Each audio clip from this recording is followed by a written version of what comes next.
Over some of the items that are need to be done to these cars to get the most amount of power, reliability out of these engines. I'll start with the headers. You want to upgrade from the stock headers to the 1 5/8" shorty headers with a good I run the X pipe on this car, 2.5-inch X pipe, going to some free flow mufflers. I also upgraded the radiator. I have a aluminum 3-row radiator in here. Also, the electric fan is real important on these cars. You can get another 15 horsepower out of them. I have the electric fan. The hoses, you see the Ford Racing blue silicone Ford Racing hoses are a good heavy-duty upgrade. I also installed deleted the AC compressor. You can save about 45 pounds off the front of the car by deleting the AC compressor. I have the proper bracket to make the power steering pump higher there. Also upgraded to it's a good idea to upgrade your alternator. This is a 95 amp alternator. You can also see the fender well air cleaner mount. You want to definitely remove that stock air box and upgrade to a fender well mounted washable air element air filter. The mass air meter is extremely important to upgrade on these cars. The stock mass air meter is about 55 millimeters.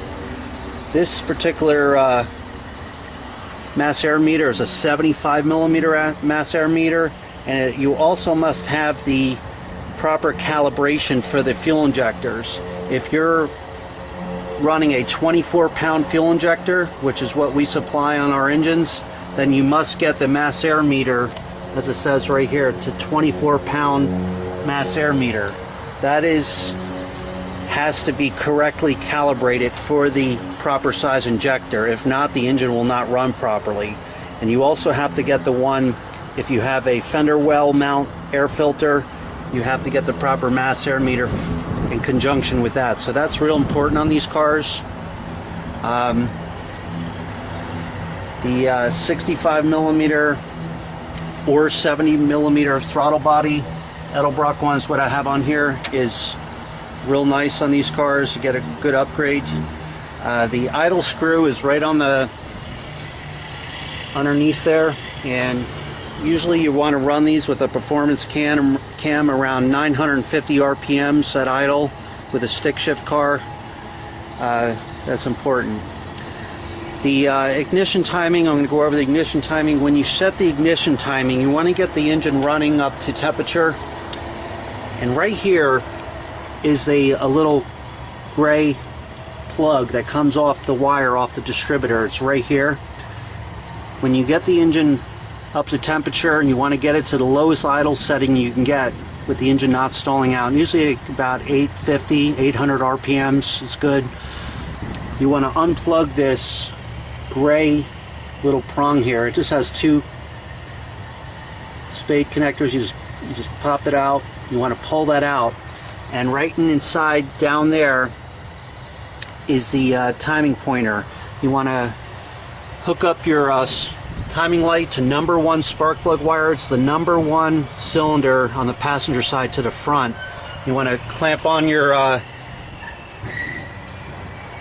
timing light to that, loosen up the distributor hold down right here bolt, and the rotor turns counterclockwise. So if you want to advance the timing, you have to turn the housing clockwise. If you want to retard the timing, you turn it counterclockwise. But I've done a lot of trial and error, and I found that these engines run best at 14 degrees before top dead center. So down there on the balancer, down in there's the timing scale. You can see that yellow line that comes on the scale, and then the numbers. When that's flashing, you want to turn the distributor until you achieve 14 degrees before top dead center on that balancer with the timing light flashing. After you do that, you want to tighten down that hold down clamp bolt, re-plug in this little gray plug, and the timing is set. The fuel It's real important that on these performance Mustangs you want to upgrade your fuel pump.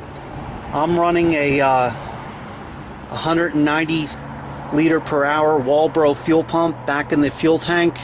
The stock fuel pump that comes in these cars is I believe an 88 liter per hour. It's not really sufficient for a performance engine, so you definitely want to drop the tank. It's a good upgrade. I'm running again the 190 Walbro liter per hour fuel pump. That gives more than enough fuel supply to the engine. I also have the a braided, Edelbrock makes a braided fuel line kit that snaps into place of the original fuel lines up on the fuel rail. It's a real nice setup. I also put a T-fitting in here to run a sight glass window fuel pressure gauge.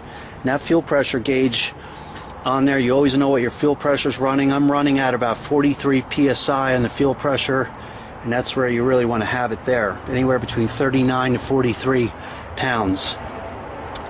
The stock fuel rail comes with the pressure set at around 39 psi. It's back here, the regulator. But I have a BBK adjustable fuel pressure regulator, and that's good to have also on there down the road if you want to upgrade to that. The intake manifold, I have the Cobra intake on here. Real important, the couple of the things I want to show you. The Edelbrock and the Cobra one, pretty similar, except the Cobra upper intake doesn't have a spacer here for the water coolant to cross through it. It's a dry intake there. So the Edelbrock one has the coolant line right here off your water pipe. There's a hose, and that on the Edelbrock will go right in between the throttle body and the EGR space on the EGR spacer, and that flows the coolant through the spacer. And there's another line in the back that'll go through the other side of the spacer. That's only on the Edelbrock or the original Ford upper intake. The Ford Racing upper intake again doesn't have that feature.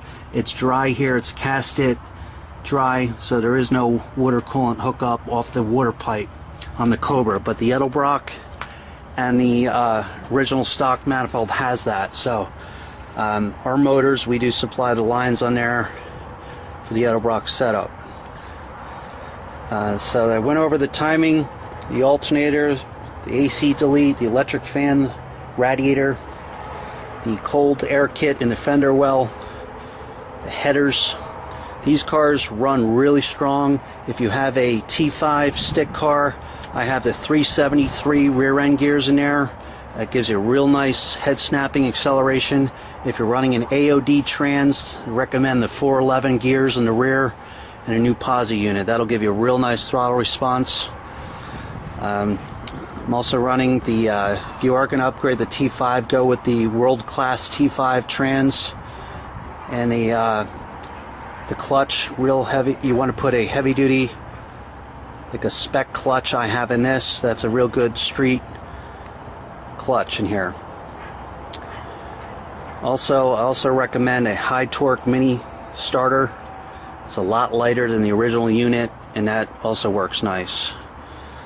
So that's just a couple of the things. All your sensors, it's real important that the manifold sensors are all changed when you do a new engine in these cars. Right here is the coolant temperature sensor for the gauges inside the car. It's important to upgrade, put new sensors in. The manifold air temperature sensor is right in here on the intake. That's another one that's important to change. The coolant temperature sensor for the computers runs right off the heater pipe right here. That also I recommend changing. Your idle air control valve, definitely upgrade, put a new one on that. Again, any sensors, real important, make sure you change that.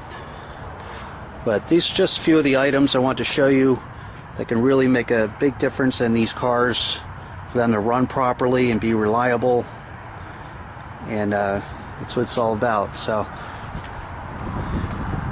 again, so this is my 331 stroker Ford engine for a 1990 50 Mustang here.